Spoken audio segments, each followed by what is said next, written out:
નમસ્કાર. News of Gandhinagar daily headlines today. Eknath શિંદેની તબિયત બગડી, સારવાર માટે ડોક્ટરોની ટીમ તાત્કાલિક ઘરે પહોંચી. હાથબમાં માતા પુત્રીનો સામૂહિક આપઘાતનો મામલો.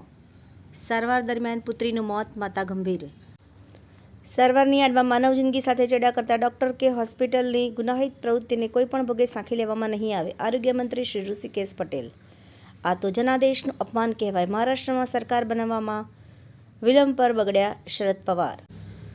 બાંગ્લાદેશમાં હિન્દુઓ સુરક્ષિત, ઇસ્કોન પર પ્રતિબંધ નહીં મૂકીએ, યુનુસ સરકારનું મોટું નિવેદન. તંત્રી સ્થાનેથી બેંકો માટે રાહતની સ્થિતિ, ધિરાણ કરતા થાપણ વૃદ્ધિ ફરી ઊંચી જોવા મળી. ચાલો જાલી નોટ રમીએ. વાંચવા જેવો લેખ ભરત વૈષ્ણવ. કથાની કથની વાર્તા પોલીસ સાહેબ રશ્મિ જાગીરદાર. ખૂબ જ જાણવા જેવી, વાંચવા જેવી વાર્તા. રાજુ રદ્દીએ તમામ ચૂંટણી લડવા મનમાં ગાંઠ વાળી, કારણ કે જાણવા જેવું ભરત વૈષ્ણવ. ગિરનારની ગાદીનો વિવાદ, ભાજપ સહિતના અનેકને કરોડો રૂપિયા વેર્યાના 100 લેટર બોમ્બની તપાસ શરૂ. એનોજી સાહિત્ય સરિતા ગ્રુપ. વિષય અનુભૂતિનો અહેસાસ. એના ઉપર સર્જકોની ખૂબ જ સુંદર વિવિધ રચનાઓ. રાજ્ય સરકારે સજીવ ખેતીની ભલામણની અપીલ એ માત્ર મુદ્દો છે, સરકારની મુરાદ નહીં.